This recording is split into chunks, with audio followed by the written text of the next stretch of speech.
ছোটোর সময় বলতাম কবে বড় হব, সেই সময় বুঝতাম না তো।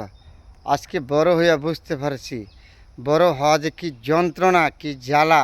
যে হচ্ছে আজকাল সমাজের দায়িত্ব নিতে হয়, দেশের দায়িত্ব নিতে হয়, ছেলেমেয়ের দায়িত্ব নিতে হয় সবার জন্য। তো বড় না হওয়া কত যে শান্তি ছিলাম, আর আজকে বড় হয়ে আবার শান্তি ভোগ করেছি সমাজে।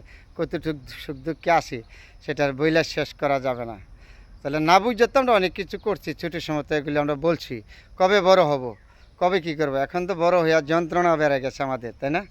তারপরেও আপনাদের সাথে শেয়ার করি বন্ধুরা, এই ছোট্ট জীবনটা কত সুন্দর যে ছিল আগে ছোটোর সময়, শিশুকালটা। আর এখন তো সাবালক হইয়া যত দুঃখ দুর্দশা পাপের বোঝা মাথায় নিয়ে ভার করে ফেলাইছি।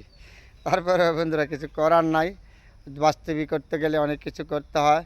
অনেক সুন্দর জিনিসগুলি আমাদের ভোগ করতে অনেক সময় কিছু না করে উপায় নাই। সমাজকে ধরে রাখতে হলে সবসময় সমাজের সাথে তাল মিলিয়ে চলতে হবে, আপনার আমার প্রতিটা মানুষের।